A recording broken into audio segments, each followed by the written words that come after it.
안녕하세요. 책데이트 시간입니다. 오늘 소개해드릴 책은 50에 읽는 주역이라는 책입니다. 강기진 제음 유노북스에서 나온 책입니다. 이 책은 운이 좋아지는 법부터 팔자가 꼬이는 것을 피하는 법, 대운이 트이는 법, 인생이 평탄해지는 법 등 50 이후 인생을 바꾸는 지혜를 담은 책입니다. 인생의 대운을 부를 수 있도록 인간의 삶과 세상에 대한 지혜가 가득 담겨 있는데요. 몇 편 소개해 드리겠습니다. 50이라는 나이는 인생의 후반생을 팔자를 바꾸고 넘어서야 할 때라고 합니다. 우리는 팔자가 꼬인다라는 말을 흔히 쓰는데요. 사람이 쓰는 말에는 하늘이 내린 지혜가 담겨 있습니다. 팔자가 꼬인다라는 말은 팔자가 꼬이는 것이 문제지 사람의 팔자 자체에는 문제가 없다는 통찰을 담고 있습니다. 역경은 인생사의 매 경우마다 적절한 조언을 제공하는데요. 이 조언을 따르지 않을 때 팔자가 꼬이는 것입니다. 그러므로 역경의 조언을 따르면 팔자가 꼬이는 것을 피할 수 있고 운이 좋아집니다. 또한 팔자는 바꿀 수 있고 바꿔내야 하는 것입니다. 우선 팔자는 내 삶의 출발점이자 재료로 주어진 소중한 나의 자산입니다. 그러다가 삶이 후반생에 이르면 이 팔자를 바꿔서 넘어서야 합니다. 이렇게 해서 팔자를 넘어설 때 나의 삶이 완결되는 것이며 그때라야 기쁘게 눈 감을 수 있는 것입니다. 이처럼 사람의 나이 50은 자신의 팔자를 바꾸는 작업에 착수해야 하는 시점입니다. 이를 통해 자신의 삶을 완결지을 귀중한 시기라는 것인데요. 이러한 사실을 모르기 때문에 많은 중년이 위기를 맞아 길을 잃고 헤매는 것입니다. 1000년을 사는 나무와 100년 사는 사람이 치르는 대가는 무엇이 있을까요? 이 세상에 좋기만 한 것은 없다고 합니다. 좋은 것에는 대가가 따르는 것이 세상의 이치인데요. 경기도 용문사 앞에 있는 은행나무는 1000년을 넘게 살아 높이가 42m에 이른다고 합니다. 생명의 기운을 받고 싶은 분들은 가을날 은행잎이 노랗게 물들었을 때 용문사의 은행나무에게 가보는 것도 좋습니다. 1000년을 넘게 산 생명만이 내뿜을 수 있는 엄청난 기운을 받을 수 있습니다. 그리고 결국 이루고자 하는 일을 예정대로 달성해내는 강한 운을 부여받은 사람은 그만큼 스트레스에 시달려야 합니다. 사실 사람은 극단의 경계에까지 내몰려 있습니다. 특히 50에 이른 많은 사람이 쉬쉬하지만 심리 상담을 받고 약을 먹고는 합니다. 이처럼 스트레스의 극단에까지 나아가기 때문에 운이 강할 수 있는 것입니다. 그러므로 지금보다는 더 운이 좋아지기를 바라는 사람은 그 대가를 생각해 봐야 합니다. 운이 지금보다 더 강해지고자 하면 더 큰 스트레스를 받아야 하는데 이는 사람이 견딜 수 있는 정도를 넘어섭니다.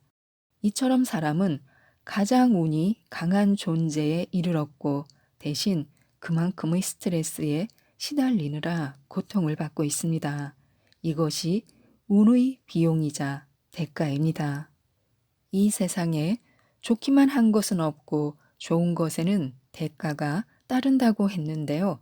은행나무는 1000년을 넘게 살지만 대신 무정한 존재로 살아가고 있습니다. 1000년의 삶이지만 무정한 삶인 것입니다. 신기지물인 사람은 스트레스에 시달리지만 대신 유정한 삶을 살고 있습니다. 기껏 100년을 살지만 대신 진하게 사는 것입니다. 하루를 살아도 사람으로 사는 것은 커다란 축복입니다. 사과는 서리를 견뎌야 맛이 들고 쇠는 불질을 견뎌야 단단해진다고 하는데요. 만약 이 세상에 흉운이 존재하지 않는다면 나태한 사람, 방만한 사람, 약삭 빠른 사람들이 기운을 다 차지할 것이기 때문에 흉운을 섞어 넣음으로써 흉운에도 불구하고 꺾이지 않는 마음을 유지하는 사람들이 이기도록 만들어 놓은 것이 이 세상의 구조라는 것입니다. 부질 없다는 불질이 없다는 말에서 유래했는데요. 불질은 단련의 과정을 말합니다.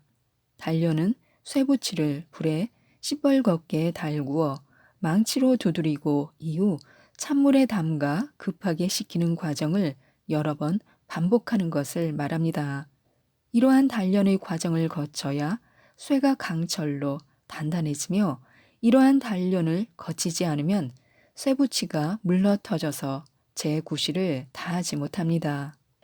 이처럼 불질을 거치지 않은 쇠붙이는 만들어 봐야 아무 쓸데가 없다는 뜻에서 부질없다라는 말이 유래한 것입니다.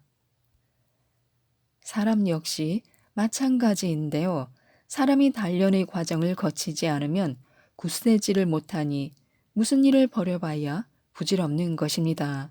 이렇게 보면 이 세상에 길흉이 존재하는 이유가 정한 사람들이 이기도록 하기 위한 것이라는 역경의 불의를 납득할 수 있습니다. 결국 하늘은 이 세상을 창조할 때 기운과 흉운을 70대 30의 비율로 섞어 넣음으로써 깊은 맛을 지닌 진선미가 꽃을 피우도록 했고 그에 따라 천지창조라는 대업을 이루어가는 것입니다.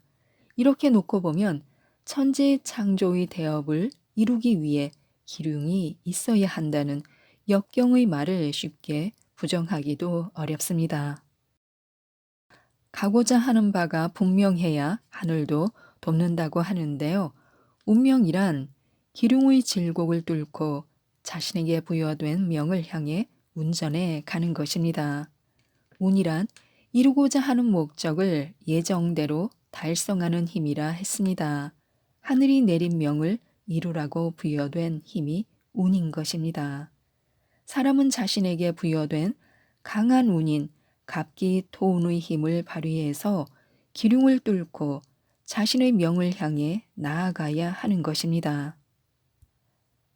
나이 50을 거저 먹는 것은 아닐 것입니다. 50쯤 되면 그동안 살아온 여정에서 눈앞의 가시밭길이 뻔히 보여도 피하지 않고 걸었던 때가 있을 것입니다. 왜 그런 선택을 했을까? 그래야만 한다고 느꼈기 때문일 것입니다. 자신이 감당해야 할 몫이라고 느꼈기 때문일 것입니다. 이런 경우가 바로 자신에게 주어진 명이 있음을 느끼는 경우입니다. 그리고 이런 경우가 역경이 말하는 명에 해당합니다. 이처럼 자신에게 부여된 명이 있음을 아는 사람은 운명이란 단어의 바른 용법을 알 수 있습니다. 가시밭길을 걸어야 하는 것이 나의 운명이라면 기꺼이 걷겠다. 이같이 말하는 것이 운명의 바른 용법입니다. 운명이 체념을 뜻하는 것이 아니고 무기력증을 낳는 것이 아님을 알 수 있습니다. 성실하게 공리하되 집착하지 말라고 하는데요. 간절히 바라면 이루어진다라는 말이 있습니다. 간절히 바라면 온 우주가 돕는다고 합니다. 하늘은 스스로 돕는 자를 돕기 때문에요. 하지만 역경이 기록한 하늘의 계시는 반대일 수도 있다고 가르칩니다. 간절히 바라면 바랄수록 온 우주가 방해합니다. 사실 간절한 염원을 간직한 사람이 역경의 주인공입니다. 간절한 염원이 있기에 이를 실현시키고자 불철주야 노력하는 사람이 군자입니다. 그 노력이 이 세상에 의미 있는 변화를 가져올 수 있기에 역경은 군자를 위한 조언을 담고 있습니다. 그런데 그 조언은 간절한 염원이 잘못 흘러갈 경우 도리어 반작용을 부를 수 있다고 말하니 유의할 일입니다. 역경이 가장 싫어하는 것이 가득 차는 것입니다. 얼마나 싫어하는지 하늘과 땅과 사람이 모두 싫어하고 미워하며 귀신까지도 해하고자 합니다. 그야말로 온 우주가 나서서 가득 찬 것을 이스러뜨리고 만다는 것입니다. 과연 그럴까 싶은데 이러한 현상은 우리 삶에서 직접 관찰할 수 있습니다. 양식 있는 집은 먹을 식구가 없고 자식 많은 집은 굶주림이 걱정이네. 높은 벼슬아치는 영락 없이 바보이고 재능 있는 사람은 발휘할 자리가 없네. 모든 복을 두루 갖춘 집은 드물고 지극한 도리는 언제나 능멸당하누나. 아비가 아끼면 자식 놈이 매번 탕진하고 아내가 슬기로우면 남편은 어리석네. 달이 차면 번번이 구름에 가리 오고 꽃이 피면 바람이 불어 망쳐 버리네. 세상 만물이 끝내는 이와 같으니 혼자 웃음에 까닭을 아느니 없네. 다산 정약용의 시 혼자 웃다는 바로 이러한 현상을 기록한 것입니다. 다산은 천지 만물, 세상 만사가 끝내는 가득 잠에 이르지 못하는 현상을 관찰하고서 인상이 깊어 시로 남긴 것입니다. 사실 사람들은 이러한 이치를 모두 무의식 중에 알고 있습니다. 그래서 사람들은 싸울 때 모두 내가 약자라고 자처합니다. 아이고 나 죽네. 힘 있는 놈이 힘없는 사람을 팬다 라고 호소합니다. 그래야 사람들이 자기 편을 들어줄 것임을 알기 때문에요. 또한 영화, 드라마를 보면 주인공이 모두 약자로 설정됩니다. 주인공보다 훨씬 더 강한 악역이 등장해서 주인공을 괴롭힙니다. 제작자들은 사람들이 무엇을 좋아하는지에 가장 민감한 사람들입니다. 이들은 그렇게 설정해야 시청자들이 약자인 주인공의 감정이입을 한다는 사실을 잘 알고 있습니다. 가득 찬 쪽은 우주의 도움을 받을 수 없다는 사실을 잘 알고 있는 것입니다. 50은 용이 비로소 하늘에 오를 때입니다. 양 기운이 5에 이르니 날아야 할 용이 비로소 하늘에 오른 상이로다. 대인을 만나야 이로 우리라. 삶의 모든 양상을 포괄하는 역경은 나이 50을 직접 거론하는 계시 역시 담고 있습니다. 양 기운이 5에 이르렀다라는 말이 바로 사람이 50대에 이르렀다는 뜻입니다. 그리고 나서 나이 50을 날아야 할 용이 비로소 하늘에 오른 상이라 규정합니다. 이는 우선 사람을 용이라 말하고 있습니다. 그것도 마땅히 날아올라야 할 용입니다. 사람이 나이 50이 되었을 때 비로소 용이 하늘에 오르게 된다는 것입니다. 역경은 20대를 배움의 시기로 규정합니다. 아직 미숙하기 때문에 남에게 배워야 하는 시기인 것입니다. 30대와 40대는 세파에 맞서 자신의 인생 항로를 개척하기 위해 고군분투하는 시기입니다. 달리 말하면 재앞가림하기에 바쁜 시기이므로 세상 전체를 조망하지는 못합니다. 결국 20대부터 40대까지 사람은 미로와 같은 이 세상을 아직 잘 모릅니다. 20대는 자기 자신을 잘 모르고 30대는 다른 사람을 아직 잘 모릅니다. 40대에 이르면 세상 보는 눈이 조금 트이지만 아직입니다. 그러므로 사람은 젊은 시절에 자꾸 운과 자기 기질에 치이는 것입니다. 당황스러운 표정으로 어쩔 줄 몰라 서 있고는 합니다. 그러다가 그 젊은 날의 열병이 여러 겹의 나이테를 남기고 지나갔을 때 비로소 50이라는 원숫기에 이르는 것입니다.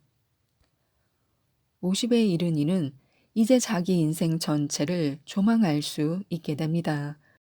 50이 하늘에 올랐다는 말이 이를 뜻하는 것입니다. 이전까지 살아왔던 땅의 세상을 내려다보며 전체를 조망할 수 있음을 뜻합니다. 그에 따라 자신의 기질을 넘어 스스로를 객관화하는 것이 가능하고 더 이상 운에 치이지도 않습니다. 변덕스러운 우연에 휘둘리지 않으며 그 고삐를 틀어주고 주인의 삶을 사는 것입니다. 이처럼 사람은 50에 이르러서야 진정한 자신의 삶을 살게 되는 것입니다. 날아야 할 용이 비로소 하늘에 올랐다는 것은 이를 뜻하는 말입니다. 50에게 이와 같은 안목이 생기는 이유는 우선 20대부터 40대까지 쌓은 인생의 축적이 있기 때문입니다. 이러한 안목은 단기간에 습득할 수 있는 지식과는 다른 것이기에 절대적인 시간이 필요합니다. 그러므로 사람이 50에 이르렀을 때 비로소 자기 인생을 조망할 수 있습니다. 오늘 먹은 나의 마음이 과거와 미래를 모두 바꾼다고 합니다. 인생의 가을날에 접어든 50대는 지금 현재로는 이른 아침에 땅에 깔리는 서리를 밟고 있는 정도입니다. 아직은 육체에 힘이 남아있고 아직은 젊다고 강변할 수도 있습니다.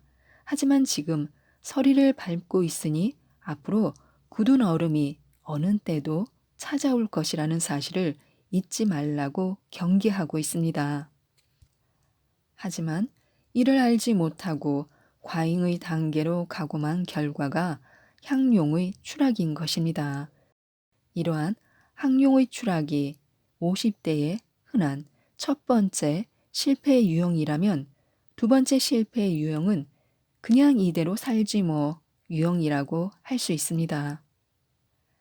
이를 자족하는 태도라 착각할 수 있지만 어디 인생이 그리 만만한가요? 인생은 그냥 이대로 살지 뭐 같은 안이한 태도를 용납하지 않습니다. 빅토르 위고는 사람의 인생에서 50대가 제2의 질풍노도기라는 사실을 정확하게 지적한 바 있습니다.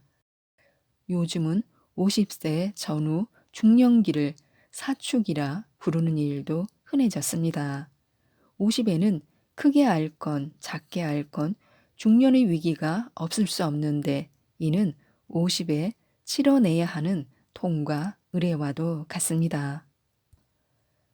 청년으로 바로 서기 위해 치러내야 하는 사춘기의 통과 의례가 10병 같다면 54추기에 치러내야 하는 통과 의례는 무병과 같습니다.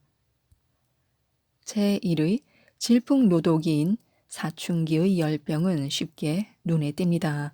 하지만 50에 앓게 되는 무병은 눈에 잘 띄지 않습니다. 50은 야단 법석을 피울 나이가 아니기 때문입니다. 하지만 눈에 잘 보이지 않는 만큼 더 위험할 수 있습니다. 그냥 이대로 살지 뭐와 같은 태도를 취한 채 치러내야 할 통과 의례를 치러내지 못하면 후반생을 계속 시름시름 앓게 됩니다. 이뿐만 아니라 모처럼의 소중한 인생이 결실을 맺지 못하게 됩니다. 지금까지 이 책에 대해 말씀드렸는데요. 오늘 나의 마음이 바뀌면 나의 행동이 바뀌고 과거와 미래가 동시에 바뀐다고 합니다. 이 책 50에 읽는 주역을 꼭 한번 읽어보시고 모든 분들이 대운과 함께 하셨으면 좋겠습니다. 이상 책데이트였습니다. 감사합니다.